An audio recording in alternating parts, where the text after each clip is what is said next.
Saudara-saudari terkasih, apakah saudara sudah memulai hari ini dengan penuh sukacita dan punya niat untuk berbuat baik meskipun kecil?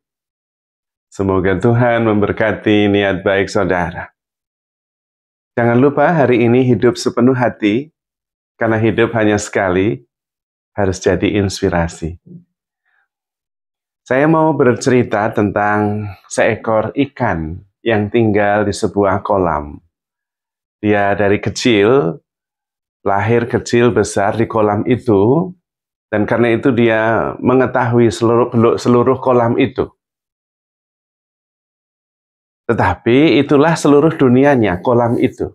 Dia pikir dunia ya kolam itu. Dia tahu semua ujung-ujungnya. Suatu ketika ada seorang nelayan yang kebetulan menemukan ikan itu dan mengangkatnya tinggi, tentu dengan sebuah kantong yang tembus pandang, dan ikan itu bisa melihat dari perspektif yang lain. Ternyata dunianya itu hanya sekedar sebuah kolam. Masih ada yang lain, ada pohon-pohon, ada binatang-binatang lain, dan ada kolam-kolam lain. Malah ada lautan. Saudara-saudari terkasih, ikan itu seperti kita. Kita berpikir bahwa pikiran kita itu adalah dunia kita. Perasaan kita itulah dunia kita. Gambaran diri kita itu adalah dunia kita. Ikan yang di dalam kolam, yang menganggap kolam adalah seluruh dunia, itu adalah kita yang hidup dalam pikiran.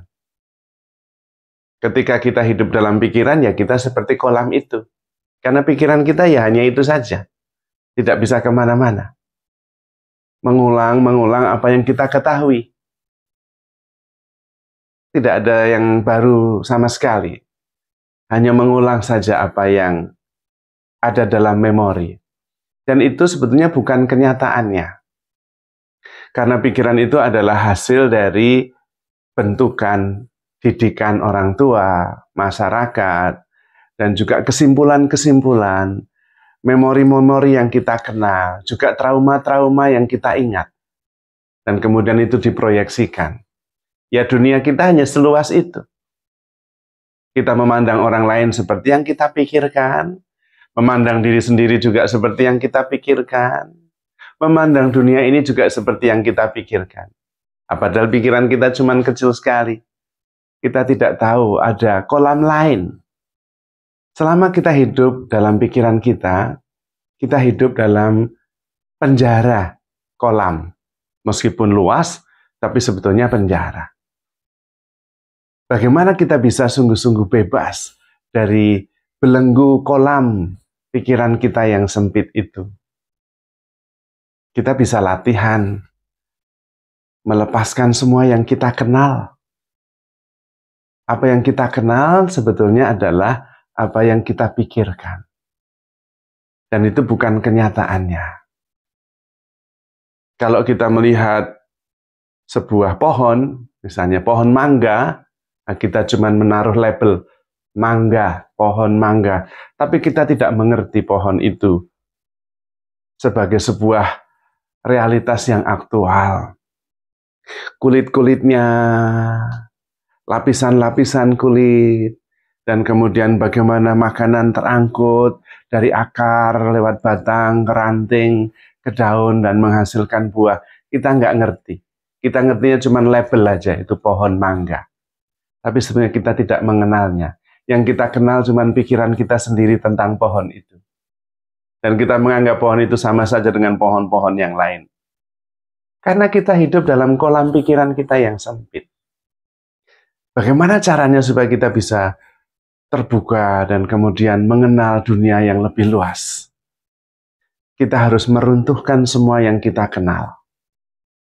Karena yang kita anggap kita kenal, itu sebetulnya adalah pikiran kita sendiri tentang yang kita kenal itu. Bukan realitasnya. Maka yang kita kenal tentang seseorang, kita runtuhkan. Dan kemudian kita alami experiencing, bukan hanya yang kita pikirkan. Itu seperti suami istri yang baru saja menikah. Lalu kemudian sesudah 1 tahun ternyata kemarin itu yang dinikahi adalah pikirannya sendiri. Bukan pasangannya, tetapi pikirannya tentang pasangan. Nah, pada waktu dalam perjalanan sesudah 1 tahun, oh ternyata yang dia pikirkan tentang pasangannya itu tidak ada hubungannya dengan pasangannya. Totally different. Nah, sesudah runtuh semua tentang pikiran saya mengenai pasangan, baru kemudian kita bisa lebih luas, terbuka. Oh, dia ini seperti ini. Mengalami, bukan memikirkan tentang dia. Nah, kalau bisa, itulah yang disebut dengan mati sajroning urip. Mematikan apa yang kita kenal. Supaya kemudian semua runtuh dan kemudian ada kehidupan. Kalau tidak ada kematian, tidak ada kehidupan. Maka kita harus berani melepaskan apa yang kita kenal dan kemudian mengalami saja. Tidak harus mengenali. Mengenalinya lewat mengalami. Yang ada adalah keterbukaan. Bukan apa yang saya pikirkan. Nah, di situ kemudian kita melihat yang belum pernah dilihat, mengenal yang belum pernah dikenal, dan ternyata tanpa batas. Itu berarti kita harus memandang dan mengalami dunia ini dari sudut pandang roh, kesadaran, bukan berdasarkan ide atau pikiran. Bahkan mengenai diri sendiri, kita harus meruntuhkan gambaran tentang diri sendiri. Karena itu juga gambaran, buah pikir. Nah, ternyata yang kita kenali, yang kita bayangkan tentang diri sendiri, itu bukan diri kita yang sebenarnya. Lah ya jelas, wong itu bayangan tentang diri sendiri, pikiran tentang diri sendiri. Ya pasti bukan diri sendiri. Wong diri sendiri itu yang mikir itu kok. Bukan buah pikir. Maka buah pikirnya itu harus diruntuhkan. Lalu yang ada adalah keterbukaan dan kesadaran. Nah, disitulah kemudian kita keluar dari penjara kolam yang sempit dan kemudian melihat segala-galanya secara luas. Dan itulah yang disebut dengan pencerahan.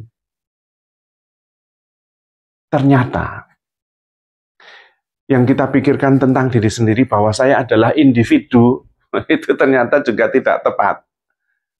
Karena menurut biologi, ilmu loh ini, sains loh ini ya. Dalam diri kita itu ada ribuan bakteri. Di dalam perut itu ada banyak bakteri. Kebanyakan bakteri itu tidak mengganggu, dan lebih banyak lagi yang malah berguna. Jadi kalau tidak ada bakteri itu, kita nggak bisa mencerna makanan. Kita tidak bisa membuang kotoran. Kita tidak bisa bergerak malahan. Dan itu ribuan. Bagaimana kita bisa mengatakan saya? Ayah, saya ya apa? Individu. Enggak. Tidak pernah saya wong rombongan no, ribuan no. Ada yang mengatakan kita ini adalah interbeing. Bukan individu. Lah banyak kok individu. Nah, itu hanya sekedar contoh bahwa pikiran tentang diri itu keliru. Maka apa yang kita kenal tentang diri sendiri coba dilepaskan. Dan kemudian membuka diri, kemudian mengalami, terbuka. Percaya segala sesuatu, mengharapkan segala sesuatu, sabar menanggung segala sesuatu. Kalau melihat, itu tidak membayangkan bahwa ada satu figur di balik mata ini. Enggak ada figur itu. Enggak ada. Itu hanya ada di dalam pikiran kita. Melihat ya melihat. Mendengar, kapan suara itu mulai muncul, lalu sampai ke kita. Sampainya kemana? Apakah ada batas antara suara dan saya? Enggak ada. Ya saya ya suara itu. Saya adalah keterbukaan. Saya adalah kesadaran. Saya adalah suara. Saya adalah experience. Bahwa ada orang yang mengalami itu kan pikiran. Kenyataannya adalah mengalami keterbukaan. Mendengar ya mendengar. Bukan ada orang, figur yang mendengar. Lah mulainya di mana suaranya, sampainya di mana, masuknya kemana, perginya kemana, kan nggak ada. Saya dan suara itu satu. Kalau suara itu nggak ada, saya ya nggak ada. Saya nggak ada, suaranya ya nggak ada. Itulah namanya interbeing. Dan tidak bisa kita mengklaim saya, ribuan di sini ini. Bagaimana bisa mengklaim saya mencerna makanan, perut saya. Itu ribuan yang bekerja di situ. Dengan menyadari hal ini, bahwa saya adalah kesadaran, keterbukaan, saya adalah kasih, saya adalah sukacita, maka batasan-batasan pikiran, kolam sempit itu, juga batasan fisik, nggak ada. Yang ada adalah sebuah keterbukaan, sebuah total acceptance, sebuah experience yang tanpa batas. Dan karena itu menakjubkan. Kita lepas dari belenggu pikiran yang sebetulnya hanya menggunakan data lama untuk mengenali seseorang. Orangnya sudah pindah, tetapi pikiran kita hanya tetap ada di situ. Maka kita perlu mati sakjroning urip, meninggal dalam kehidupan ini, melepaskan semua yang saya tahu, dan kemudian membuka diri terhadap yang tidak tahu, yaitu realitas sebagai apa adanya. Saya adalah mendengar, saya adalah melihat, saya adalah kesadaran, saya adalah sukacita, saya adalah kasih, dan disitulah ada kesatuan antara saya dengan semesta, saya dengan Tuhan, dan disitulah kesempurnaan. Maka saudara-saudari terkasih, handle yourself with care, because you are love. Tuhan memberkati.